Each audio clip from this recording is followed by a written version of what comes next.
বাংলাদেশের প্রধানমন্ত্রীর উপদেষ্টা তিনি ভারতে গেলেন। অনাকাঙ্ক্ষিত একটা ঘটনা দেখলাম যে সেখান থেকে তিনি অপমানিত হয়ে ফিরে এলেন। তিনি সাধারণ পাসপোর্ট নিয়ে তিনি এসেছিলেন, যে পাসপোর্টটা ইমিগ্রেশনে তাকে কালো তালিকাভুক্ত করে রাখা হয়েছিল। শুক্রবারেই এটা পাঠানো হয়েছিল, একটা নোট ভার্বাল বা কূটনৈতিক বার্তা পররাষ্ট্র মন্ত্রণালয় থেকে বাংলাদেশ থেকে। সার্ক ভিসার ছাপ নিয়ে তিনি ভারত থেকে কিন্তু ভিসার আবেদন করে আসেন। সাধারণ বেগম জিয়ার মৃত্যুর পর একদম জয়শঙ্কর পররাষ্ট্রমন্ত্রীকে ভারতে দেখা করে আসলেন, মানে তারপরে নরেন্দ্র মোদী শুভেচ্ছা বার্তা পাঠালেন। পাইপলাইন দিয়ে ডিজেল পাঠাচ্ছি, বাড়তি ডিজেলও দিয়েছি অনুরোধ করার পর। বিদ্যুৎ যেমন যাচ্ছিল তেমন যাচ্ছে, সেই বিদ্যুৎ ব্যবহার করে ভারত বিরোধী স্লোগান দিচ্ছেন। পুশ ব্যাক করছে ভারত, বা বাংলাদেশের ক্ষেত্রে পুশিন হচ্ছে। আন্তর্জাতিক আইনের যেমন লঙ্ঘন, মানবাধিকারের লঙ্ঘন, আন্তর্জাতিক মানবাধিকার সংস্থা বলছে, আপনাদের দেশের মানবাধিকার সংস্থাগুলো বলছে। এটা ধরুন ভারতীয় জনতা পার্টির একটা রাজনৈতিক দর্শন। সেই দর্শনটা প্রচার করে তারা আসামেও জয়লাভ করেছেন, পশ্চিমবাংলাও জয়লাভ করেছেন। তারা তাদের ইলেকশন ম্যানিফেস্টো বাস্তবায়ন করছে।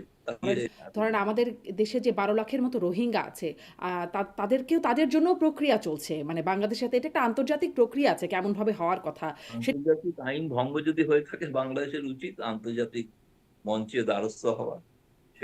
সেই নিরীহ মানুষগুলোকে ঠেলে পেঠিয়ে দিচ্ছেন। কিন্তু ধরুন আওয়ামী লীগের নেতাকর্মীরা, যারাও আসলে বাধ্যই হয়েছেন ওই সময় দেশ ছেড়ে সীমান্ত পার হয়ে, সেরাও অবৈধভাবেই গেছেন, খুব পাসপোর্টে সিল লাগিয়ে ঝোঁকেন নাই, তাদের ক্ষেত্রে তো আসলে সেরকমটা হচ্ছে না। আর শুধুমাত্র মুসলিমদেরকে পাঠাচ্ছে, মানে ভারত তো আসলে ধর্ম নিরপেক্ষ। 5 বছরের সর্বোচ্চ সীমান্ত হত্যার একটা, আমি জানি না মাঝরাতে কেন বাংলাদেশিরা সীমান্তে বেড়াতে যান। একদম ধরুন চোরাচালানের জন্যই যান। তবু আমি মনে করি হত্যা করার কোনো কারণ নেই। কিন্তু অনেক সময় বিএসএফ থেকে যুক্তি দেওয়া হয় যে তাদের উপরে মারণাস্ত্র নিয়ে আক্রমণ করা হয়। তখন মারণাস্ত্র নিয়ে তবে আক্রমণ এই হলে একজনও তো মরে না। বিএসএফ এর হাতে, মাঝে বিজেপির হাতেও কখনো মারা যায়, সংখ্যায় কম হলেও মারা পাই না গেছে। তো, মারা গেছে কি, মানে আপনাদের কোনো পরিসংখ্যান আছে বিজেপির হাতে ভারতীয় মানুষ মারা গেছে? প্রশ্ন হবে লাগামহীন, জানতে চাই, জানাতে চাই এই সময়ের পালস অফ পলিটিক্স। সফরের দুদিন আগে কূটনৈতিক বার্তা, বিমানবন্দরে বাংলাদেশ হাই কমিশনার সরাসরি উপস্থিত থেকে যোগাযোগ সত্ত্বেও সরকারি সফরে যাওয়া বাংলাদেশের প্রধানমন্ত্রীর উপদেষ্টা ডাক্তার জাহিদুর রহমানকে প্রবেশ করতে না দিয়ে 2.5 ঘন্টা চরম অপমানজনকভাবে পাসপোর্ট ইস্যুকে অজুহাত বানিয়ে বসিয়ে রেখেছে আয়োজক দেশ ভারতের ইমিগ্রেশন কর্তৃপক্ষ। বিষয়টিকে বাংলাদেশের পররাষ্ট্রমন্ত্রী দুঃখজনক এবং অনাকাঙ্ক্ষিত বলে মন্তব্য করেছেন। তলব করা হয়েছে বাংলাদেশে ভারতীয় হাই কমিশনারকেও। তবে ভারতের পক্ষ থেকে এখনো পর্যন্ত মেলেনি কোনো ব্যাখ্যা বা প্রতিক্রিয়া। অন্যদিকে পশ্চিমবঙ্গের মুখ্যমন্ত্রী শুভেন্দু অধিকারীর নেতৃত্বে BJP Sarkar detect, delete and deport বা 3D অভিযানের মাধ্যমে ক্রমাগত মানবাধিকার এবং আন্তর্জাতিক আইনের লঙ্ঘন করে অবৈধ অনুপ্রবেশকারী বলে হাজারো মানুষকে বাংলাদেশে পুশব্যাক করছে। বেড়েই চলেছে সীমান্ত হত্যার সংখ্যাও। সম্পর্ক উন্নয়নের কথা বলে কেন ভারত নানা অজুহাতে এমন অপমানজনক এবং অগ্রহণযোগ্য আচরণ করছে? এসব অজুহাতের পেছনে আসল কারণ কি? এই মাত্রা কি সামনে আরো বাড়তে পারে? এসব নিয়ে কথা বলতে স্বপ্নধরা নিবেদিত পালস অফ পলিটিক্সে আমার আজকের অতিথি প্রেস ক্লাব অফ ইন্ডিয়ার সাবেক সভাপতি গৌতম লাহিড়ী। গৌতম লাহিড়ী, আপনাকে স্বাগত জানাচ্ছি পালস অফ পলিটিক্সে আমার আজকের আয়োজনে। আপনাকে অনেক ধন্যবাদ। আপনাকে অনেক অনেক শুভেচ্ছা, ধন্যবাদ সময় দিচ্ছেন আমাকে। যেটি নিয়ে বাংলাদেশে বেশ আলোচনা হচ্ছে, হইচই হচ্ছে এখনো পর্যন্ত, যে বাংলাদেশের প্রধানমন্ত্রীর উপদেষ্টা তিনি ভারতে গেলেন একটি ইন্ডিয়ান ওশান রিম অ্যাসোসিয়েশনের একটি বৈঠকে অংশ নিতে। কিন্তু যেটি অনাকাঙ্ক্ষিত একটা ঘটনা দেখলাম যে সেখান থেকে তিনি অপমানিত হয়ে ফিরে এলেন। তিনি বললেন যে ইনস্ট্যান্ট প্রতিবাদ হিসেবে তিনি এই উদ্যোগটা নিয়েছেন এবং তিনি ফিরে এসেছেন। তাকে 2.5 ঘন্টা বসিয়ে রাখা হয়েছিল, সাধারণভাবে বসিয়ে রাখা হয়েছিল। বাংলাদেশ এর পক্ষ থেকে পররাষ্ট্র মন্ত্রণালয় এটিকে বলেছে, এটি পররাষ্ট্রমন্ত্রী বলেছেন এটি দুঃখজনক, অনাকাঙ্ক্ষিত, কিন্তু ভারতের পক্ষ থেকে এখনো কিছু শোনা যায়নি। আসলে কি ব্যাখ্যা, কি জানতে পারছেন, কেন এরকম ঘটনা ঘটলো? ধন্যবাদ। প্রথম কথা, ব্যক্তিগতভাবে আমি মনে করি এটা অনাকাঙ্ক্ষিত এবং দুর্ভাগ্যজনক ঘটনা। কিন্তু যেটা আমাদেরকে তারা স্পষ্ট ভাষায় কোনো মন্তব্য এখনো প্রকাশ্যে করেননি পররাষ্ট্র মন্ত্রণালয়। তার কারণ তারা অনেকেই বিদেশে আছেন প্রধানমন্ত্রী সফরের জন্য, ফিরে এলে হয়তো বিষয় প্রশ্ন হলে তখন হয়তো তাদের আনুষ্ঠানিক মন্তব্য জানা যেতে পারে। যেটুকু আমরা জানতে পেরেছি সেটা হচ্ছে যে তিনি সাধারণ পাসপোর্ট নিয়ে তিনি এসেছিলেন, যে পাসপোর্টটা ইমিগ্রেশনে তাকে কালো তালিকাভুক্ত করে রাখা হয়েছিল, যেহেতু তিনি প্রচুর ভারত বিরোধী মন্তব্য করতেন একটা সময়। আহ সেই কারণে যখনই রাত্রি সন্ধ্যেবেলায় বা রাত্রি যখনই পৌঁছেছেন, তখন সেখানকার যে দায়িত্বপ্রাপ্ত ইমিগ্রেশন অফিসার, তিনি নিয়ম অনুসারে কম্পিউটারে তার নাম্বারটা তুলতেই দেখেছেন যে কালো তালিকাভুক্ত। হুম তখন বিষয় যদি জানতে পারেন, তখন জানানো হয় যে, কারণ বাংলাদেশের হাই কমিশনার নিজেও এয়ারপোর্টে উপস্থিত ছিলেন।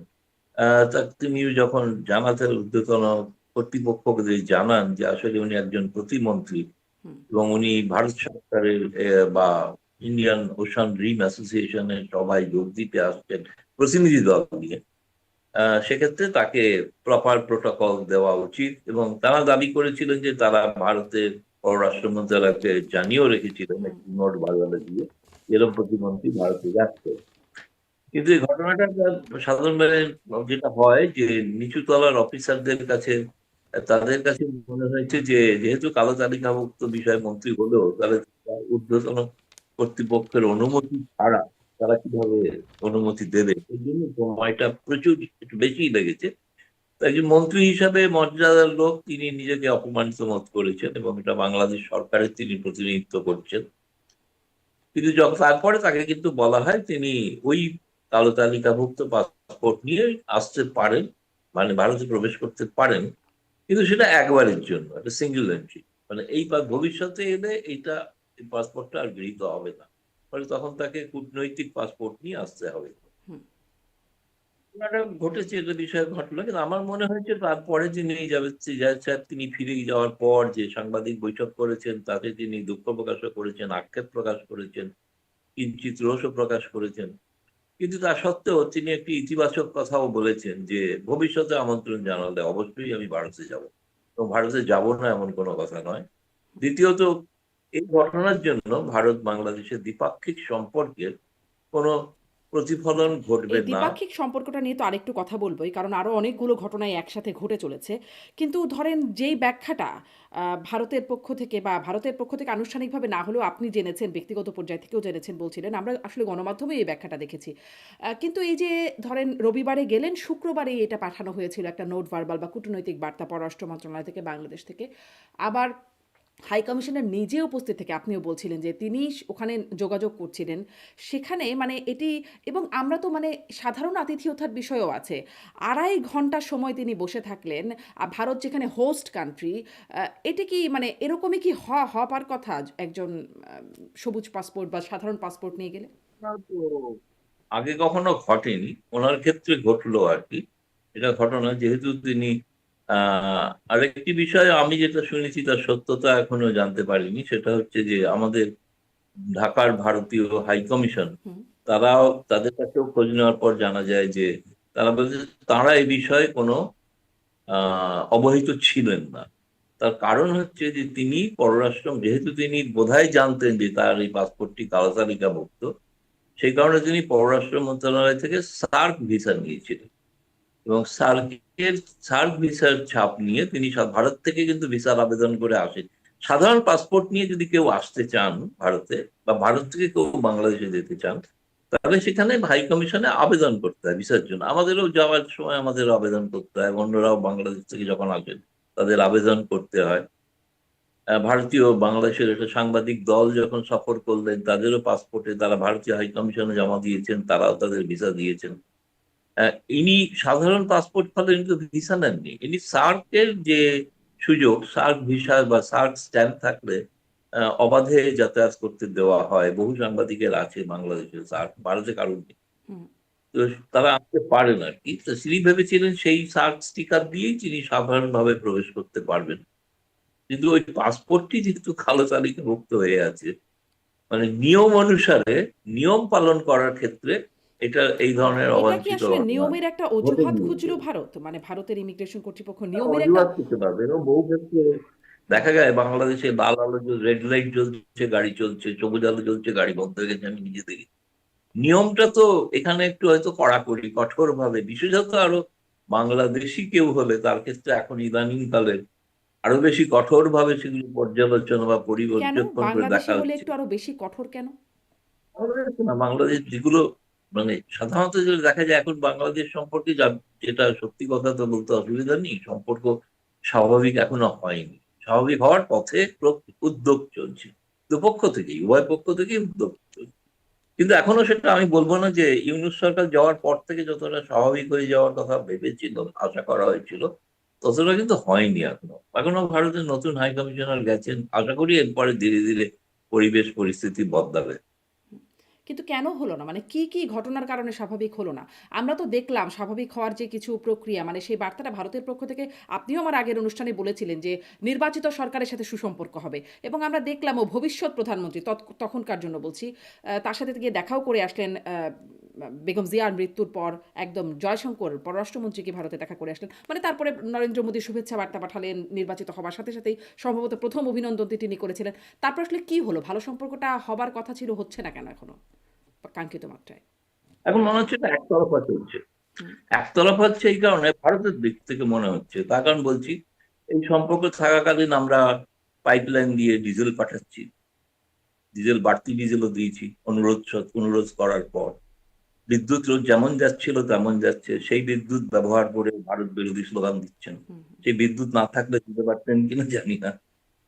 পানির যেরকম যাওয়ার কথা ছিল সেরকমই যাচ্ছে, প্রয়োজন হলে কাঁচা সবজিও যাচ্ছে, ডিমের সংকট হলে ডিমও যাচ্ছে।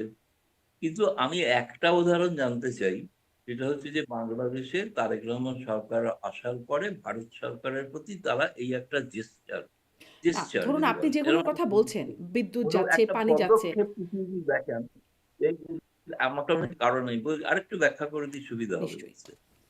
খলিলুর রহমান যখন ভারতে এসেছিলেন এপ্রিল মাসে, তখন দুপক্ষের মধ্যে বৈঠকে ইতিবাচক সিদ্ধান্ত হয়েছিল অনেকগুলো।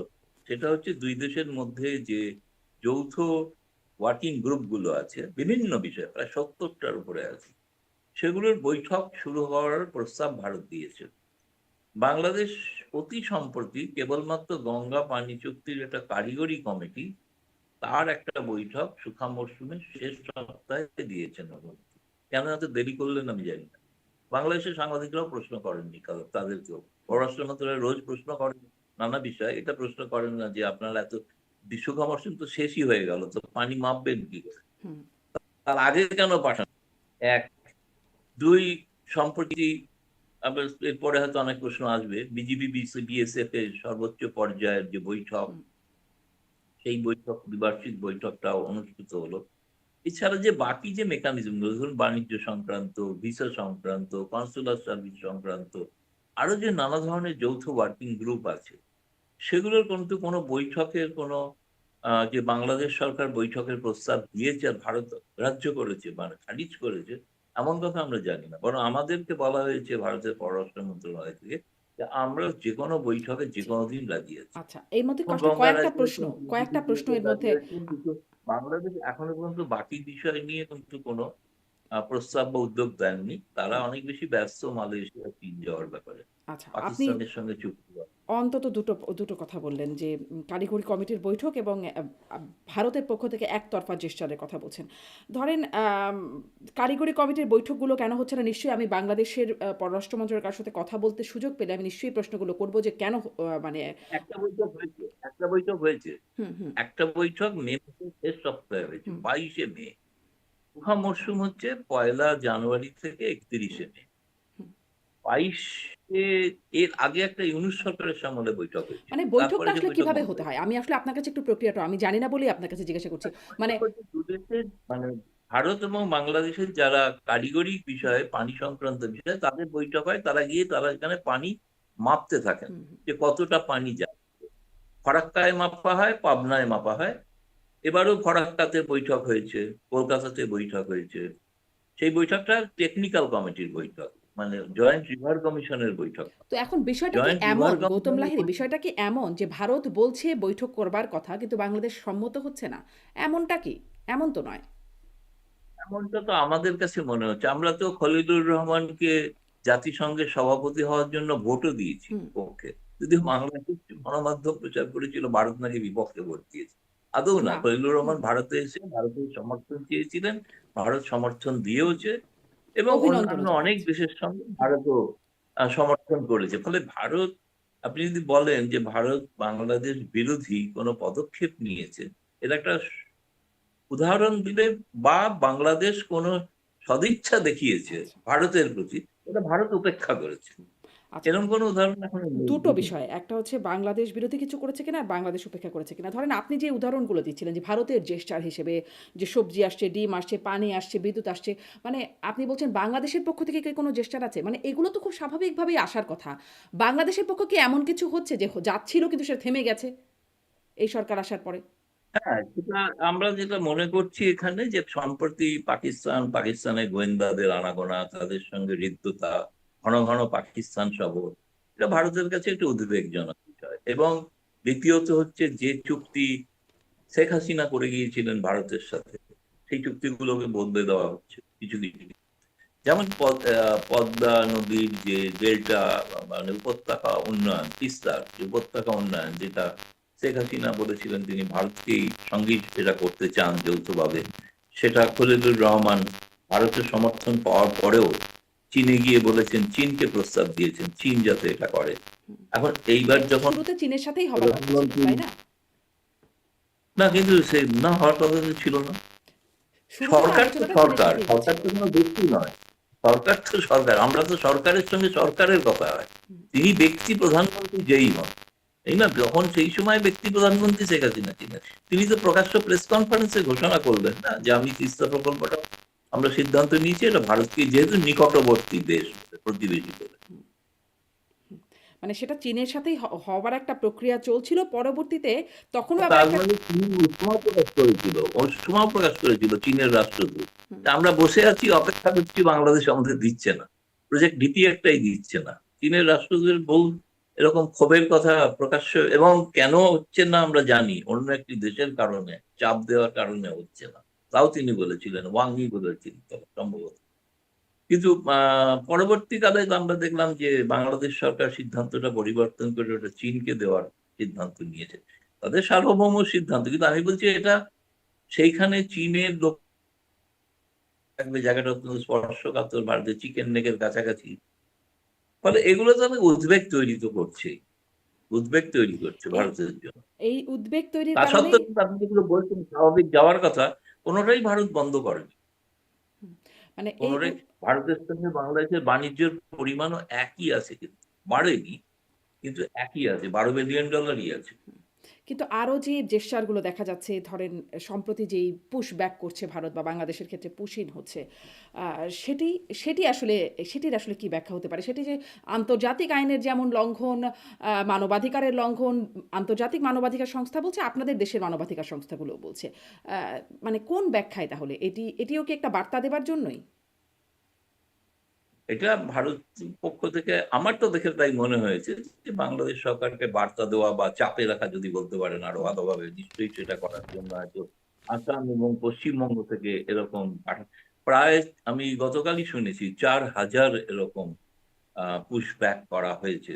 কিন্তু অতি সম্প্রতি এটাও দেখেছি যে কিছু কিছু মানুষের তাদের নাগরিকত্ব নিয়ে প্রশ্ন উঠেছে বলে বিজিবি তাদের গ্রহণ করেনি, ফলে তাদের আবার অনেক সংখ্যায় কম, কিন্তু বিএসএফ আবার তাদের আবার ফিরিয়েও এনেছে, এই ঘটনাও ঘটেছে। এবং বিজেপি বিএসএফ এর বৈঠকের আগে যা ঘটনা ঘটছিল, বিজেপি বিএসএফ এর বৈঠকের পরে কিন্তু এই পুশব্যাকের ঘটনাটা কিঞ্চিত হলেও, আমি বলবো যে অতটা আগের মতো ভারতের পক্ষ থেকে বা বিএসএফ এর পক্ষ থেকে অতটা আগ্রাসী মনোভাব দেখা হচ্ছে না। এই কারণেই এখন সিদ্ধান্ত হয়েছে যে সেক্টর কমান্ডার লেভেলে বৈঠক হয়ে এগুলোকে সিদ্ধান্ত নেওয়া হবে, কিভাবে এদেরকে দেওয়া হবে, পরিচয়, নাগরিক পরিচয় স্থির করা হবে, এবং তাদের সেই অনুযায়ী যদি বাংলাদেশি হন তাহলে বাংলাদেশে ফিরে যাবেন, আর যদি বাংলাদেশি না হন তাহলে ভারতে ফিরে যাবেন। হুম। আর একটা ব্যবস্থাপনার কথা আলোচনা হয়েছে, যে ব্যবস্থাপনাটার কারণে আমার মনে হয় সম্প্রতি আপনি যেটা আগে দেখেছেন, খুবই আমার মতে কোট আনকোট অমানবিকই যদি বলেন, হুম, তাহলে নিঃসন্দেহে অত্যন্ত গরিব মানুষ, অত্যন্ত গরিব মানুষ, কেউ উচ্চ ক্ষমতাসম্পন্ন মানে ধরনের মানুষ নন। তাদের জীবন জীবিকার স্বার্থে তারা কোনো কারণে আসতে বাধ্য হয়েছিলেন, অবৈধভাবেই হয়তো আসতে বাধ্য হয়েছিলেন। সেটার একটা কারণ ছিল বাংলাদেশের আন্তর্জাতিক আভ্যন্তরীণ পরিস্থিতি, ইউনূসের আমলে যে পরিস্থিতি, সেই পরিস্থিতি এখন মানে ম্যাজিক্যালি উন্নত হয়েছে এরকম বলা যাবে না। মানুষ খুব সুখে যাচ্ছে, সাধারণ মানুষ, গরিব মানুষ সুখে স্বচ্ছন্দে আছে সেটা বলা যাবে না। ভালো মানুষেরা ভালোই আছেন, মধ্যবিত্ত উচ্চবিত্ত তো ভালোই আছে, বাকিরা ভালো নেই। ফলে তাদের অনেকে যারা জীবিকার স্বার্থে হাতে এপারে চলে আসার, সীমান্ত অতিক্রম করার চেষ্টা করছেন, সেটা জীবিকার স্বার্থে। ফলে এটা আমি যদি, আমার তো হাতে ক্ষমতা নেই, আমি যদি ক্ষমতায় থাকতাম আমি মানবিক দৃষ্টিতে দেখতাম এটা। মাইগ্রেশনটা হচ্ছে একটা পৃথিবী জুড়ে এটা স্বাভাবিক প্রক্রিয়া। ভারত থেকেও যে মাইগ্রেশন হয় না অবৈধভাবে, ভারত থেকেও হুম। অবৈধভাবে আমেরিকা যায়, অন্যত্র যায়, সেখান থেকে আমেরিকার ট্রাম্প প্রশাসন তাদেরকে ফিরিয়ে দিচ্ছেন, এমনকি কোমরে দড়ি বেঁধে হাতে শিকল বেঁধে ফেলে দিচ্ছে। এমনও দেখেছি তো আমরা। সেটাকে কি আপনারা অনেকটা ফলো সেটাও করছেন? মানে ভারত? সেটাও অমানবিক, কিন্তু কিন্তু আমি বলছি যে উন্নত অর্থনীতিতে যাওয়ার প্রবণতা সাধারণত নিম্ন অর্থনীতির মানুষদের যাওয়ার একটা থাকে। এটা দেশ, এটা একটা আন্তর্জাতিক একটা ফেনোমেনা যদি বলেন, আন্তর্জাতিক ফেনোমেনা। হুম। মানে ভারতের থেকেও অবৈধভাবে বাংলাদেশেও আসে, তারা জেলখানায় থাকে, তাদেরকে ফেরানোর একটা প্রক্রিয়া হয়। এমন অনেকে আছে যারা অবৈধভাবে মানে কোনো কারণে অবৈধ হয়ে গেছে বা অবৈধভাবে ঢুকেছে, তাদেরকে ফেরানোর প্রক্রিয়া একটা প্রক্রিয়া তো আছে। সেই প্রক্রিয়াটা কেন ভারত অবলম্বন না করে এভাবে মানে আপনিও যেটাকে অমানবিক বলছেন, কেন এভাবে ঠেলে দিচ্ছে? না, ধরুন সেটার একটা ব্যাখ্যা ভারতের পররাষ্ট্র মন্ত্রণালয় থেকে দেওয়া হয়েছে। সেই ব্যাখ্যাটা হচ্ছে যে প্রায় ৫ বছর, মানে শেখ হাসিনার সময় থেকে হুম, ২,৮৫০ এরকম একটা সংখ্যা আছে, যে সংখ্যাটা বাংলাদেশকে জানানো হয়েছিল যে এরা বাংলা অবৈধভাবে প্রবেশ করেছেন, এদের পরিচয়পত্র নিশ্চিত করে এদেরকে সম্পর্কে জানান, তাহলে আমরা প্রক্রিয়া, আইনি প্রক্রিয়ার মাধ্যমে ফেরত পাঠাই। কিন্তু পররাষ্ট্র মন্ত্রী প্রকাশ্য প্রেস ব্রিফিং এই বলেছেন যে সেটা বাংলাদেশ সরকার তার কোনো জবাব দেয়, যেটা জবাব দিয়েছেন সেই জবাবটা একটা অকিঞ্চিতকর জবাব, আর আমরা পরীক্ষা করে দেখছি। কিন্তু পরীক্ষা করে দেখছি এই জবাবটা তো হয়ে গেল 5 বছর। মানে আমি বলছি না যে বর্তমান ইউনূস বা তারেক রহমান সরকারের, তারও আগে থেকে ঘটনা। তো কারণ বাংলাদেশে যদি এরকম ঘটে থাকে কোনো অবৈধ ভারতীয়, অবশ্যই বাংলাদেশ নিয়ম মাফিক ফেরত দিক। আমরা কোনো বাংলাদেশের সংবাদপত্র তো কোনো খবর দেখিনি যে অবৈধ বাংলা ভারতীয়কে ফেরত দেওয়া হচ্ছে। শুধু ভারতীয় ফেরত না, ধরেন দিয়েছে ধরেন আমাদের দেশে যে ১২ লাখের মতো রোহিঙ্গা আছে, তাদেরকেও তাদের জন্যও প্রক্রিয়া চলছে। মানে বাংলাদেশের সাথে এটা একটা আন্তর্জাতিক প্রক্রিয়া আছে কেমনভাবে হওয়ার কথা, সেটির কথাই আমি এটাও একটা জিজ্ঞাসা বড় করছিলাম। মানবিক কিন্তু ইস্যু। আপনি যেটা মানবিক বলছেন ইস্যু। গৌতম লাহিড়ী যে ২,৮৫০-এর মতো একটা তালিকা দিয়েছিল ৫ বছর আগে। তো এখন তো শুভেন্দু অধিকারী দাবি করছেন ৪,৮৮০ জনকে তারা পুশ ব্যাক করেছে। মানে বাংলাদেশে তাদেরকে ঢুকিয়ে দেওয়া হয়েছে। এত এইটার তাহলে কারণে এই এই পরিচয়টা নিশ্চিত না করার কারণে এখন কতদিন অপেক্ষা করা হবে, তাই না? অবৈধ ভাবে যারা প্রবেশ করেছেন, এটা ধরুন ভারতীয় জনতা পার্টির একটা রাজনৈতিক দর্শন। সেই দর্শনটা প্রচার করে তারা আসামেও জয়লাভ করেছেন, পশ্চিমবাংলায় জয়লাভ করেছেন। তারা তাদের ইলেকশন ম্যানিফেস্টো বাস্তবায়ন করছে, তাতে কারোর সেটা কি আপত্তি আসলে নেই। তাদের আন্তর্জাতিক বিপক্ষ মত আইন বলতে এবং হতে পারে। মানবাধিকার সব তারা তো পরিপন্থী পরাজিত, ইলেকশন ম্যানিফেস্টো? পরাজিত, পরাজিত। হ্যাঁ, মানে সেই ইলেকশন বল- ম্যানিফেস্টো সেটা কি আন্তর্জাতিক আইন এবং সকল মানবাধিকার পরিপন্থী? আন্তর্জাতিক আইন ভঙ্গ যদি হয়ে থাকে, বাংলাদেশের উচিত আন্তর্জাতিক মঞ্চে দ্বারস্থ হওয়া। সেটা তো আর বাংলাদেশ সরকার এখন কোনো সিদ্ধান্ত নেয়। হুম, না সেরকম কোনো সিদ্ধান্ত নেই। যদি আন্তর্জাতিক কোনো বিধি ভঙ্গন হয়ে থাকে, যেমন আহ সমুদ্র সীমানার ক্ষেত্রে বিধি ভঙ্গ হয়েছিল বলে শেখ হাসিনা ভারতের বিরুদ্ধে আন্তর্জাতিক আদালতে গিয়েছিল এবং গিয়ে তার পক্ষে রায়ও নিয়ে এসেছিল, তাই না? হুম, সেরকম তো এখন কোনো সরকার, এই না ইউনূস সরকার না তারেক রহমান সরকার এমন কোনো কিছু তো সিদ্ধান্তের কথা এখনো ভাবে শুনিনি। মানে আহ, আদালতে গিয়ে তারপরে মানে এটি ভারতের কাছে আসলে অমানবিক মানে মানবাধিকার বিরোধী বা আন্তর্জাতিক আইন বিরোধী এই বিষয়টা ভারত অনুধাবন করতে পারে না। আর মনে করছে না বলেই তো লাগাতার করছে, হুম, নাহলে ৪,০০০ লোক গেল কি? জি।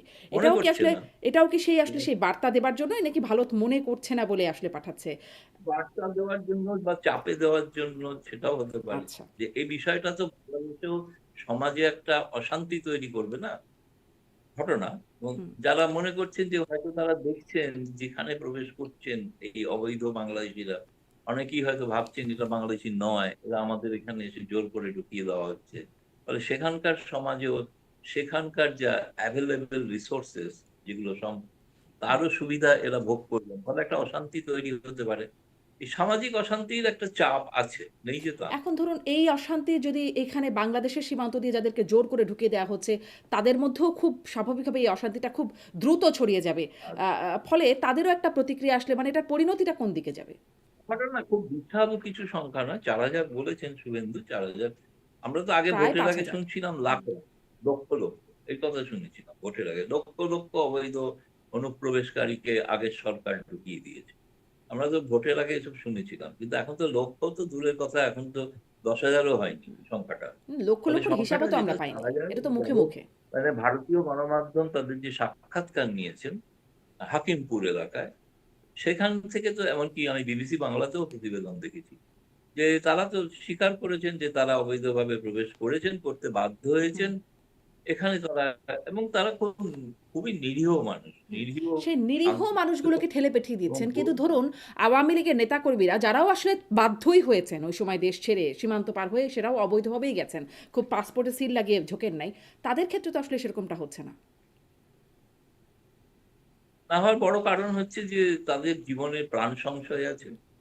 এদেরকে প্রাণ সংশয় নেই, সেই কারণে ফেরত পাঠানো হচ্ছে, কিন্তু আপনি তাই না? বলছিলেন তারা আর খুবই যাদের নিরীহ। প্রাণ সংশয় আছে বলে মনে করা হয়, থ্রেট পারসেপশন, সেই কারণে তাদের ফেরত পাঠানো হয় না। ভারত ওই সিদ্ধান্তটা ভারত তো নিতে পারে না যে একজনকে পাঠিয়ে দেওয়া হলো এবং তাকে সেখানে হত্যা করা হবে। হত্যার জন্য তো পাঠানো যায় না। হুম। আচ্ছা, আপনারা মনে করছেন তাদের এটা প্রাণ। পাঠানো হচ্ছে চাপ দিয়ে, আপনারা আপনাদের নাগরিকদের ওখানে আশ্রয়ের ব্যবস্থা করুন, এইটাই। জি। কিন্তু ওই সংখ্যার হিসাবটাও আবার গরমিল হয়। এভাবে মানে যেকোনো সংখ্যা লক্ষ, লক্ষ মুখে বলে এরকম পাঠিয়ে দেওয়া যায় কিনা সেই বিষয়টা। যাই হোক, আপনি বলছেন যে দরকার আন্তর্জাতিক আদালতে যাবার কথা। আরো একটা বিষয়, মানে একটু ডাক্তার জাহিদের প্রসঙ্গটাও একটু রয়ে গেছে। তবে আরেকটু পুশ ব্যাক করার যে ভারতের প্রক্রিয়া, শুধুমাত্র মুসলিমদেরকে পাঠাচ্ছে। মানে ভারত তো আসলে ধর্মনিরপেক্ষ দেশ হিসেবে নিজেদেরকে দাবি করে সংবিধানে অনুযায়ী। তাহলে এই মানে সাম্প্রদায়িক আচরণটাই বা কেন? এটা যদি ধরেন যদি পুশব্যাক একদম ভ্যালিডও হয়, ভারত তবুও এই সরকার প্রশ্নটা। তো 2000 মোদী সরকার ক্ষমতায় আসার পর তারা একটা আইন পাস করিয়েছে, হুম, হুম। এবং সেই আইনটি পাস হওয়ার পর ভারতে 3টি লোকসভা নির্বাচন হয়ে গেছে, 2টি হয়েছে লোকসভা নির্বাচন আইনটি পাস হওয়ার পরে। সবগুলোতেই মোদী সরকার বিপুল ভোটে জয়লাভ করেছে। সেই আইনটা হচ্ছে যে আমরা বাংলাদেশ, পাকিস্তান, আফগানিস্তান, এই দেশগুলো থেকে, মানে হিন্দুরা যদি চলে আসে তাহলে তাদের আমরা আশ্রয় দেবো, নিপীড়িত হয়ে যদি। সে কারণে হিন্দুদের ফেরত না পাঠানোর একটা আইনই পাস করা হয়েছে। সেই অনুসারে হিন্দুদের, মতুয়ারা যে এসছেন এখানে, মতুয়াদের অনেকে নাগরিকত্ব দেওয়া হচ্ছে, ধীরে ধীরে দেওয়া হচ্ছে, সবাই পেয়েছেন এখনো তাও নয়। কিন্তু সেটা তো আগে থেকে বলাই ছিল, এটা আইন। এবং এই আইনের বিরোধিতা যদি বাকি ভারতের মানুষ করতেন তাহলে মোদী সরকার ভোটে পরাজিত হতেন। কিন্তু দেখা যাচ্ছে পরাজিত হননি, তারা তো ওইটা ভুলেও তারা জয়লাভ করছে। জি। তার মানে আসলে আপনাদের সংবিধান করে সেই সংবিধান বিরোধী আইন করা যায়। মানবাধিকারের বিরুদ্ধে মানে ম্যানিফেস্টো দিয়ে সেটিও মানে বাস্তবায়ন করা যায়। আ এরকম মানে সংবিধান সংবিধান বিরোধী মানবাধিকার কি খুব করে ম্যাটার করে না। বলবো? সংবিধান বিরোধী কি করে? কারণ সুপ্রিম কোর্ট তো বলেনি এই আইনটি অসাংবিধানিক। হুম। ভারতের সুপ্রিম কোর্টেও এটা বিচার্য বিষয় ছিল। বিচার্য, তারা তো বলেনি যে এটা অসাংবিধানিক। কিন্তু এটা কি, তারাও তো বলেনি, হ্যাঁ, কারণ এটা কি একটা, সংবিধান মেনেই আইন হয়েছে। এটা কি একটা মানে অসাম্প্রদায়িক একটা কিন্তু সিদ্ধান্ত? ভিন্নমত থাকতে পারে, বিতর্ক থাকতে পারে, কিন্তু সুপ্রিম কোর্টও সেই আইনটাকে সম্মতি দিয়েছে, যে সিটিজেনশিপ অ্যামেন্ডমেন্ট অ্যাক্ট, সিএএ বলে বহু পরিচিত। এটা কোনোটা তো বিরোধিতা সুপ্রিম কোর্ট করেননি, বলেননি যে আইনটা বাতিল, এরকম করা যাবে না, হুম। এটাও তো বলেন। ফলে এটি মানে আপনারা মনে করছেন যে এটি ঠিকই আছে। আ একটু বলছিলেন যে ডাক্তার জাহিদের প্রসঙ্গটা, সেটি নিয়ে ভারত কেন মানে কিছু বলছে না আনুষ্ঠানিকভাবে? এখনো পর্যন্ত কিছু বলছে না কেন? মানে ভারতের মানে বাংলাদেশের আমাদের এখানে পররাষ্ট্র বলছে না মন্ত্রণালয় থেকে হাই মানে কি, কমিশনারকে তলবও ওই, করা হয়েছিল। হ্যাঁ, বুঝতে পেরেছি। আমাদের এখানে একটা নিয়ম আছে, সেই নিয়ম মেনে চলা হয়, তো সেই নিয়মটা যত যাই হোক খুবই বোরিং হতে পারে, অনেক বেশি দিন দেরি হতে পারে। হুম। আমাদের এখানে পররাষ্ট্র মন্ত্রণালয় সাপ্তাহিক ব্রিফিং ছাড়া তারা কোনো মন্তব্য করে না। ফলে সাপ্তাহিক ব্রিফিং এ যদি কোনো প্রশ্ন ওঠে তখন এই বিষয়টা প্রশ্ন উঠবে, আশা করি প্রশ্ন হবে, আবার যখন ব্রিফিং হবে হুম। তখন নিশ্চয়ই এর একটা সরকারি জবাব তারা, আনুষ্ঠানিক জবাব তারা দেবেন তখন। বাকি কোনো জায়গায় তো আর কারোর জবাব দেওয়ার কোনো, ভারতে একমাত্র পররাষ্ট্র মন্ত্রণালয়ের মুখপাত্র ছাড়া আর কেউ মন্তব্য করতে পারেন, কোনো মন্ত্রী পারেন না। হ্যাঁ, আন্তর্জাতিক মঞ্চে গিয়ে ভাষণ দিতে পারেন, কিন্তু কোনো বিষয়ে প্রশ্ন থাকলে সেই প্রশ্নের উত্তর, এমনকি এরকম আমরা দেখেছি যে ফরেন সেক্রেটারি বসে আছেন, ফরেন সেক্রেটারি বলছেন যে এটা আমার এখতিয়ারে পড়ে না, এটা মুখপাত্র জবাব দেন। মুখপাত্র ভারত সরকারের মুখপাত্র। তো তিনি যখন যতক্ষণ না বলছেন ততক্ষণ বাকিরা কেউ কিছু বলবেন। তো তিনিও বলছেন না কেন? তিনি প্রধানমন্ত্রীর সঙ্গে বিদেশে আছেন, তিনি ফিরলে সাপ্তাহিক ব্রিফিং যখন হবে তখন করবেন, তখন বলবেন। মানে এই সপ্তাহে কোনো আশা ব্রিফিং করছি হচ্ছে না? হওয়ার সম্ভাবনা কম। তারা তো গতকাল 18 তারিখ ফেরার কথা তাদের। 18 তারিখ তো মানে শুক্রবার, ফিরে ব্রিফিং করবেন মনে হয় না। তারা গেছেন 11 তারিখে, লম্বা সফর ছিল। আহ ফ্রান্স, তারপরে G7, তারপরে কিন্তু স্লোভাকিয়া, ধরুন আসলে এগুলো তো জার্মানি। বিবৃতিও থাকে, মানে ব্রিফিংয়েই সব রকম হয় তাও তো না, অনেক রকম বিবৃতিও হয়। মানে অতীতেও বিভিন্ন সময় কিছু কিছু ক্ষেত্রে দুঃখ প্রকাশের ঘটনাও এটা ঘটেছে। হতো যদি ভারতের, বাংলাদেশের পররাষ্ট্র মন্ত্রণালয় তারা মন্তব্য করেছেন, কিন্তু পররাষ্ট্র মন্ত্রণালয় যদি আনুষ্ঠানিক কোনো বিবৃতি, প্রেস রিলিজ দিতেন, তার জবাবে একটা প্রেস রিলিজ দিতে হাই পারতেন, কিন্তু কমিশনারকে কোনো তলব প্রেস করে রিলিজ। জানতে চাওয়া হয়েছে, এটি আনুষ্ঠানিক না? হ্যাঁ, সেটা তো তাকে মন্ত্রিসভা তলব করা হয়েছে, তলব করে বলা, তাদের ক্ষোভ জানিয়েছেন যে একজন মন্ত্রীর প্রতি এরকম আচরণ করা অনুচিত হয়েছে, সেটা ক্ষোভ জানিয়েছেন তিনি। তার বক্তব্য, তিনি তো ভারত সরকারের পররাষ্ট্র মন্ত্রণালয় জানিয়েছেন, জানিয়ে দিয়েছেন। তিনি তো মন্তব্য করতে পারবেন না, তারপরে তিনি তো অফিসিয়ালি বলতেও পারবেন না যে আমাকে সমন করা হবে। সেই খবরটাও তো বাংলাদেশের পররাষ্ট্র মন্ত্রণালয় থেকে খবর, তিনি তো বলেননি কিছু, অ্যাক্টিং হাই কমিশনার। তিনি তো কোনো প্রেসকে কোনো বিবৃতি দেননি, বা ভারতীয় গণমাধ্যমকেও বলেননি। আমাদের সিস্টেম তিনি বলবেন না, বলা যায় না, তিনি বলতে পারেন না, তার মানে অধিকার এটা কি, নেই। এটাও কি সেরকম ধরেন ইউনূস সরকারের আমলেও আপনার সাথে একবার কথা হচ্ছিল আমার এই প্ল্যাটফর্মেই, একটা মানে ব্যাখ্যা কেন দিচ্ছে না ভারত সরকার এই বিষয়ে কিছু বলছে না, আপনি ওই বিষয়ে বলছিলেন, মানে আমার ঠিক কোন বিষয়ে বলছিলেন মনে নাই, কিন্তু তখন আপনি বলছিলেন যে ইউনূস সরকারকে আসলে ভারত সরকার পাত্তাই দেয় না, ফলে ব্যাখ্যা দেওয়ার প্রয়োজনীয়তায় বোধ করছে না। এখনো কি অনেকটা সেরকম যে পাত্তাই দিচ্ছে না, ফলে ব্যাখ্যা দেওয়ার প্রয়োজন বোধ করছে না? না না, সেরকম, সেরকম না, সেরকম না। কারণ ভারত সরকার তার হাই কমিশনারকে তলব করে, মানে অ্যাক্টিং হাই তলব করে তাদের বক্তব্য জানিয়েছেন। তারপরে বাংলাদেশ সরকারও বিষয়টা নিয়ে আমার মনে হয় যে এটাকে তিক্ততা বাড়াতে চায়। এটা একটা বিচ্ছিন্ন ঘটনা ঘটে গিয়েছে, অবাঞ্ছিত দুঃখজনক যাই ঘটুক, এটাকে কোনো ইস্যু করা, কারণ যিনি অপমানিত তিনি বলছেন ভারত বাংলাদেশ দ্বিপাক্ষিক সম্পর্কে কোনো প্রভাব পড়বে না। ফলে এটা তো তিনি, আমি বলবো, অত্যন্ত ইতিবাচক এবং খুব রেশনাল কথা বলেছেন। ফলে তো একটা ঘটনা ঘটে গেছে, তিনি এও বলেছেন ভবিষ্যতে আমন্ত্রণ জানালে আবার যাব ভারতে, আমি ভারতে আজ যাব না, এমন কথা বলেন। কিন্তু তাই না? বাংলাদেশকে তো ফলে আমার মনে হচ্ছে বিষয়টাকে একটু লঘু করে দেওয়ার চেষ্টা আছে। সেটা, তবে ভবিষ্যতে ভারত সরকারের কাছে প্রশ্ন হবে, তখন ভারত সরকারের আনুষ্ঠানিক মত জানাতে পারবো আপনাদের। মানে আপনার সাথে গত বেশি দিন হয়নি, মনে হয় গত ২ সপ্তাহ আগেই একটা কথা হচ্ছিল।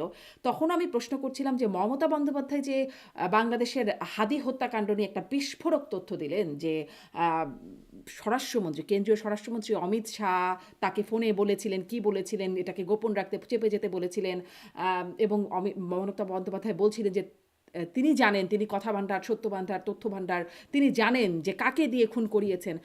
আপনাকে জিজ্ঞাসা করছিলাম, আপনি বলছিলেন প্রশ্ন করবেন। প্রশ্নটা আপনি করেও ছিলেন রণধীর জয়সওয়ালকে। কিন্তু তিনি বললেন তিনি শোনেনই না এই বিষয়টা। মানে এরকম কি আ চেপে যাওয়া? এরকম তা করেই কি করা যাবে, তাকে তো বলতে পারি না যে আপনি কেন শোনেননি। তিনি অবশ্য বলেছেন, পরে বলেছেন যে আমি জেনে জানাবো, জেনে জানাবো। এখন তো উনি জানার সময়টার পরে তাদের বিদেশ সফর এসে গিয়েছিল, ফলে আর জানার এটা একটা সম্ভাবনা, কৌশল যোগাযোগ নাকি নেই। আপনি কি মনে করেন এটা একটা কৌশল? আমার এটা তো স্পষ্ট মনে হচ্ছে যে কৌশল। শুনবেন না বা জানবেন না। হতে পারে কৌশল, হতে পারে, অসাধ সাবেক কিছু না, মুখ্যমন্ত্রীর হতেই পারে বক্তব্য, কৌশল। কিন্তু স্বরাষ্ট্রমন্ত্রীকে নিয়ে বক্তব্য। বিতর্কিত বিষয়কে উপেক্ষা করে যাওয়ার, তাকে আরো বেশি, মানে বলে না আগুনে ঘি ঢালা, তো সেটা যাতে না করে আরো যদি আগুন ফ্লেয়ার আপ হয়, হুম, সেটা না করে। দেখুন, বিষয়টা তো সীমিত হয়ে গেছে না। হুম, বাংলাদেশ থেকে কি আগুন লাগাতার কোনো প্রশ্ন হচ্ছে, না, হচ্ছে না তো। হুম। বাংলাদেশ থেকে কোনো প্রশ্ন নেই। সেটা নিয়েও আমি কূটনীতির একটা কৌশল, কূটনীতির একটা কৌশল, বিতর্কিত বিষয়গুলোকে কিভাবে সীমিত করে দেওয়া যায়, কিভাবে তার, আপনি যদি বলেন, অনেক সময় টায়ার থেকে হাওয়া বের করে দেওয়ার মতো, এই এরকম আর কি, তার ব্যাপারটাকে একটু থামা চাপা দেওয়া হয়। অন্যান্য অনেক গুরুত্বপূর্ণ বিষয় আছে দুদেশের সম্পর্কে, সেগুলো নিয়ে আগে আগে এগোনো উচিত বলেই, এগুলোকে যাতে কোনো বিভ্রান্তি না তৈরি করতে পারে, যাতে কোনো কিন্তু কিছু কিছু বিষয় তো আসলে প্রতিবন্ধকতা তৈরি করতে না বার্তা পারে, দেওয়ার জন্যই তার করা জন্য হচ্ছে। এই হয়, এড়িয়ে দুপক্ষ থেকে এড়িয়ে যাওয়া হুম, হয়। হুম, হুম। সেটা তো একদম দেখলামই। কিন্তু কিছু, কিছু বিষয় তো আসলে বার্তা দেওয়ার জন্যই করা হচ্ছে। এই যে আপনি যেমন বললেন যে হয়তো চাপে রাখারই একটা কৌশল, পুশ ব্যাকের যে কৌশলটা, বা ডাক্তার জাহেদকে নিরাপত্তার অজুহাতে মানে ২.৫ ঘন্টা আটকে রাখা। মানে এগুলো তো বার্তা দেওয়াই একটা কৌশল। তারপরে বার্তা দিয়ে আবার চেপে যাওয়া, এটা আবার কেমন কূটনীতি? ওই একবার একটু বার্তা দিয়ে বলা তো বেশি, আর তো বেশি কিছু করা যায় না। আর আচ্ছা। যথেষ্ট হয়েছে না, ২.৫ ঘন্টা অপেক্ষা করিয়ে যে একজন মন্ত্রীকে, এটা তো যথেষ্ট তার পক্ষে অস্বস্তিকর, বা তিনি নিজে বলেছেন অপমান করা হুম, হয়েছে। হুম, ফলে অপমান বোধ তিনি উপলব্ধি করেছেন। হুম।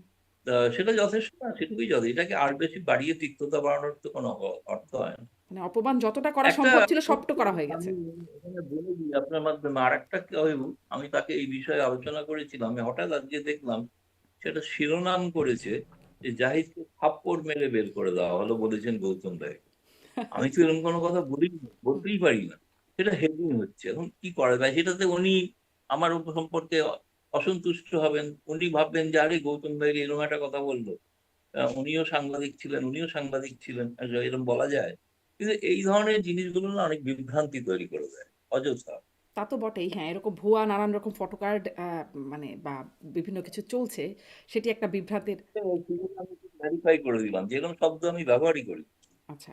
আম একটু ওই আসি সীমান্ত হত্যা প্রসঙ্গেও একটু কথা বলতে চাই যে ২ দেশের যৌথ সম্মেলন হলো বিজিবি, বিএসএফ এর পক্ষ থেকে। কিন্তু যেটি দেখা যাচ্ছে যে আসলে সীমান্ত হত্যা ২৫ সাল থেকে মানে এবছর পর্যন্ত ২০২৫ এর ৭ই মে থেকে ২৬ জানুয়ারি পর্যন্ত।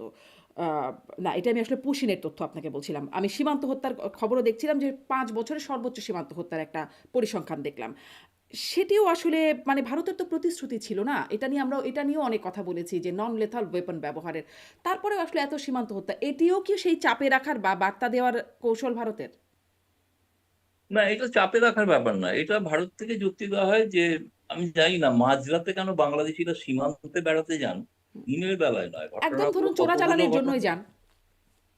কতগুলো ঘটনা দিনে, হুম, এটা যদি একটা ব্যাখ্যা করে যায়, আমি জানি ৯০% ঘটনা রাত।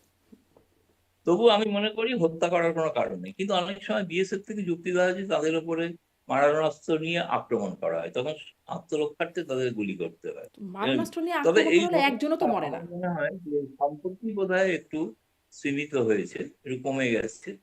আহ আগে যেটা যতটা তীব্রতা ছিল, ততটা তীব্র ইউনূস আমলে যা ছিল, তারেক রহমান সরকার ক্ষমতায় আসার পর প্রথম ১ মাসে তো একটাও ঘটনা ঘটেনি। হুম, তো সে নিয়ে বেশ গুরুত্ব দেখিয়েছেন তারা, আমিও বলেছিলাম। ফলে আমার কাছে মনে হয় তারপরে হয়তো কিছু ঘটনা ঘটেছে, ঘটেনি যে তা না। এর মধ্যে আমি বাংলাদেশের প্রথম সারির সংবাদপত্রে পড়েছি যে বাংলাদেশি চোরা কারবারি নিহত। হুম, বাংলাদেশের প্রথম সারির হুম, সংবাদপত্রে হুম, লেখা হয়েছে রাতের বেলা তারা চোরা কারবারির সঙ্গে যুক্ত ছিলেন, সংঘর্ষ হয় বিএসএফ এর সাথে, মারা যান। খুবই ফেয়ার রিপোর্টিং, যেটা হুম। আগে কিন্তু আমি দেখিনি। আমি এরকম যে সব কটার ক্ষেত্রে হয়েছে তা নয়, অনেক ক্ষেত্রে নিরীহ মানুষ মারা গেছেন, এরকম হয়েছে। না, কিন্তু কিন্তু প্রশ্নটা যে হচ্ছে চোরা ঘটনাটা কারবারিই এমনিতে গেলেন। আলোচনা হয়েছে, আমার ধারণা আলোচনার পরে, ঠিক পরেও একটা ঘটনা ঘটেছে আমি দেখেছি। যেদিন আ তারপরে কিন্তু ঘটনার যে ভারতীয় হাই কমিশনার তীব্রতাটা ঢুকলেন অনেকটা সেদিনই একটা কমে। হয়েছে। হুম, হুম। হ্যাঁ, তার সঙ্গে তো কোনো সম্পর্ক নেই, কিন্তু সেদিন মানে ভারতীয় হাই কমিশনার ঢুকেছে দিনের বেলায়, আর ঘটনাটা ঘটে মাঝরাতে, সব ঘটনা ঘটে রাত ১০টার। ওই এবং পুশিনটাও বেশিরভাগ রাতেই ঘটনা হচ্ছে। ঘটে, রিপোর্টিং এ পড়লাম, রিপোর্টিং এ বাংলাদেশের কাগজেই পড়লাম যে ভারতীয় এলাকায় ঢুকে পড়েছে। হুম, জি। আমি আর নাম বলছি না সংবাদপত্রের, না প্রথম মানে সারির সংবাদপত্র। ভারতীয় এলাকায় ঢুকে পড়েছে, তারা চোরাকারবারি হলো, তারা চোরাচালানের উদ্দেশ্যেই গেছে, তাদের উদ্দেশ্যও অসৎ ছিল। কিন্তু প্রতিশ্রুতিটা তো ছিল মারণাস্ত্র ব্যবহার করা হবে না। মানে ধরেন আপনার দেশের অপরাধীকে দেখলে কি কিন্তু আপনারা এখন গুলি করে মেরে সেই ফেলেন? প্রতিশ্রুতিটা সেই প্রতিশ্রুতিটা বিএসএফ বিজিবি দুজনেই মেনে চলে, কিন্তু চোরা কারবারি তো এমন কোনো প্রতিশ্রুতির আওতায় নেই, চুক্তির আওতায় নেই। না, চোরা কারবারি তো তাদের স্বার্থে তারা মারণাস্ত্র ব্যবহার করে। কিন্তু মারণাস্ত্র ব্যবহার যদি চোরা করে। কারবারির ব্যাপারে দুদেশের চোরা কারবারিদের মধ্যে কোনো তো সমঝোতা হয়, কোনো চুক্তি হয়। হ্যাঁ, যে ভাই কিন্তু আমরা মারে চোরা তো কারবারি বিএসএফ করবো এর হাতেই কিন্তু তো মূলত বলতে মারা হবে। যাচ্ছে। তো বিএসএফ এর হাতে মাঝে বিজেপির হাতেও কখনো মারা যায়, সংখ্যায় কম হলেও মারা পাই গেছে, না তো। এক মারা আধজন গেছে মারা কি? মানে গেছে। আপনাদের কোনো পরিসংখ্যান আছে? বিজেপির হাতে ভারতীয় মানুষ মারা গেছে? আর খুবই সংখ্যা কম, মানে আমি বলছি 5-এরও কম। হ্যাঁ। মানে ৫ এর কম সেটি কত বছরে? আমি আসলে একটাও জানি না। যার কারণেই জিজ্ঞাসা করছি। আমি জানিই না না, যে তার কোনদিন কারণ হয়েছে। হচ্ছে কি, বাংলাদেশে যাওয়ার কোনো প্রয়োজনীয়তা নেই ভারতীয়দের, তাই না? কিন্তু বাংলাদেশে ভারতে আসার প্রয়োজনীয়তা আছে। কিন্তু গৌতম প্রয়োজনীয়তা আছে লাহিড়ী এই চোরা কারণেই যে কারবারি আপনার এখানে গরুটা একটা বড় বিষয়, হুম, যে হুম, গরুটা তো অবৈধভাবে পাচার হয়ে থাকে এবং গরু খুব একটা লোভনীয় ব্যাপার। হুম। গরু পাচারের ক্ষেত্রে ঘটনাগুলো ঘটে থাকে। আর কিছু অপরাধী আছে যারা মারণাস্ত্র পাচার করে বা এসব করে, সেগুলো সেই সংখ্যার থেকেও কিন্তু মূল বিষয়টা হচ্ছে জীবিকার জন্য, অর্থাৎ গরু কেনা বেচা, সেটা একটা বড় কারণ, যে কারণে কিন্তু এই ঘটনাগুলো ঘটে যায়। জি। তো ধরেন চোরা কারবারি চোরাচালানকারীরা বাংলাদেশ থেকে যাচ্ছে। ওই পাশেও তো কেউ না কেউ আছেন যারা আসলে এটার সাথে সংযুক্ত। মানে এটা তো একতরফা অপরাধ হতে পারে না। কিন্তু নিশ্চয়ই। সবসময় না, না, বাংলাদেশীদের নিশ্চয়ই মারা যেতে হচ্ছে। একাতে তালি বাজে না। একাতে তালি বাজে না, অবশ্যই আছে। হ্যাঁ, কিন্তু মানে সেখানে মারণাস্ত্র ব্যবহারটা হচ্ছে শুধুমাত্র বাংলাদেশীদের উপরেই। তারাই বারবার মরছেন এত কিন্তু প্রতিশ্রুতি সত্ত্বেও। ভারতীয় চোরা কারবারি ভারতীয় এলাকায় আছে, সে তো আক্রমণ করছে না। হুম, কিন্তু বাংলাদেশি চোরা কারবারি সে ভারতে জোর করে প্রবেশ করার জন্য আক্রমণ করে প্রবেশ করতে চাইছে, লেটাল উইপন ইউজ করে প্রবেশ করতে চাইছে। হুম। সেই সেই কারণে লেথাল ওয়েপনে সমস্যা কাউকে কি হয়ে থাকে। ভারতীয় কাউকে আর মেরেছে? প্রথম কথা হচ্ছে যে, হ্যাঁ, সেই লেথাল ওয়েপন দিয়ে বিএসএফ এর কাউকে হ্যাঁ, কখনো হ্যাঁ, মেরেছে? ভারতের কাগজে, হ্যাঁ, হ্যাঁ, ভারতের আনন্দবাজার কাগজে প্রকাশিত হয়েছে, বিএসএফ এর হাতে নিহত, সেই নিয়ে প্রবল উত্তেজনা হয়েছে, মুর্শিদাবাদে হয়েছে। হুম। হয়েছে, হয়নি তা না। মানে বিএসএফ এর নিয়মিত সদস্যরা হচ্ছে মারা তা গেছেন? নয়, কিন্তু ঘটেছে। হ্যাঁ, এবং ভারতীয় মারা গেছে, সেই নিয়ে ব্যাপক, গ্রামবাসী মারা গেছে বলে, চোরা কারবারি বলেনি, হুম, গ্রামবাসীকে বিএসএফ মেরেছে, এইভাবে সংবাদও প্রকাশিত হয়েছে, ভারতীয় হুম। গ্রামবাসীকে। না সে তো বিএসএফ মেরেছে। মানে বাংলাদেশী সেই চোরা কারবিরেরা গিয়ে মেরে ফেলছে। তাদের হাতে নাকি মারণাস্ত্র আছে। কারণ এখানে কি তারা হয়তো কোনো কারণে ব্যবসার জন্য বা ওইসব কারণে বেআইনি ভাবে যেতে চাইছিল, সেই নিয়ে সংঘটিত হয়েছে। জি। মানে এগুলো আমি পড়েছি, রিপোর্টে পড়েছি, হুম, পশ্চিমবাংলার কাগজে। জি। মানে এরপর কি ওই যে চাপে রাখার কৌশল হিসাবে আপনি বলছিলেন, এই চাপে রাখার কৌশল, এই চাপটা আর কতদূর আগাতে পারে? পুশব্যাক দেখছি, ডাক্তার জাহেদকে আটকে একটা দেওয়ার মতো ঘটনা দেখছি, নির্ভরযোগ্য সীমান্ত হত্যা চাপটা তো দেখছি। থাকবে। এবার তারেক রহমান সরকারের পক্ষ থেকে একটা কোনো জেস্চার দেখানো হোক যে আমরা ভারতে এই বিষয় নিয়ে আলোচনা করতে চাইছি, এই বিষয়গুলোই আলোচনা হোক। কোন বললাম তো, 70-এর উপরে যৌথ ওয়ার্কিং গ্রুপ আছে, তো আমাদের তো মাত্র দুটোর মিটিং হয়েছে, তো আমাদের একটা ওয়ার্কিং গ্রুপ না। একটা হলো কারিগরি কমিটি, আর একটা হলো বিজেপি বিএসএফ। দুদেশের সিকিউরিটির মধ্যে কথা হওয়ার ব্যাপার আছে, গোয়েন্দাদের মধ্যে কথা আছে, দুদেশের মধ্যে পুলিশ বাহিনীর মধ্যে বৈঠক হওয়ার কথা আছে। এগুলো অনেক এরকম ধরনের বহু বিষয় আছে না, সন্ত্রাসবাদ দমন নিয়ে বৈঠকের হওয়ার কথা আছে। হুম, কিন্তু কোনোটাই তো হচ্ছে না, কোনোটাই হচ্ছে না। সেই জন্যই সম্পর্কটা খুব বেশি এগোচ্ছে না। হুম। এগোচ্ছে না কিন্তু মানে মানে এরকম না এগোলে ভারত পুশব্যাক করার পলিসি ধরে রাখবে বা না, সীমান্ত হত্যা। রুটিন যা চলছে তাই চলবে। তেলও পাঠানো হবে, বিদ্যুৎও পাঠানো হবে, সবজিও পাঠানো হবে, পুষব্যাকও চলবে। আচ্ছা, এরকমই একটা সিদ্ধান্ত। জি, সামনে হয়তো আপনাদের সেই সংবাদ সম্মেলন হবে। তখনও হয়তো আবার চেপেই যাওয়া হবে কিনা সেটিও সেটিও নিশ্চয়ই দেখব। আপনিই নিশ্চয়ই প্রশ্ন করবেন। হয়তো আবার আবার বলছি, আমি হয়তো প্রশ্ন করবো। হ্যাঁ, এবং তখন হয়তো রণধীর জয়সওয়াল বলবেন, "আমি শুনি নাই বা জানি না যে ডাক্তার জাহেদকে না, আটকে না, দেওয়া হয়েছিল।" এটা তো কি জানেন, এটা তাকে বিদেশে পাঠানো হয়েছিল, মানে আমরা নিজেরাও তাকে বিদেশেও জানিয়েছি যেরকম ঘটনা ঘটেছে। হুম, তো বলেছে ফিরে এসে খোঁজ নিয়ে বলবেন, আচ্ছা, ফিরে এসে খোঁজ নিয়ে বলবেন, তার প্রতিশ্রুতি আছে, ফলে আশা করছি তিনি বলবেন, এটা বলবেন না যে আমি জানি না। আচ্ছা। মানে মানে কি সেই খবরটাই যে জানি না বললেন এতেই খুব অবাক হয়েছিলাম। ফলে সামনেও যদি জানি না বলে। হ্যাঁ, সেটা একটা অন্য কারণ ছিল, সেটাকে অন রেকর্ড বলতে পারছি না। আচ্ছা। অনেক ধন্যবাদ গৌতম লাহিড়ী। নিশ্চয়ই যদি জানার সুযোগ হয় তখনও আপনার সাথে কথা হবে আবারও। ধন্যবাদ যুক্ত হবার আমি জন্য। মেসেজ পাঠাবো। নিশ্চয়ই, নিশ্চয়ই। অনেক ধন্যবাদ গৌতম লাহিড়ী।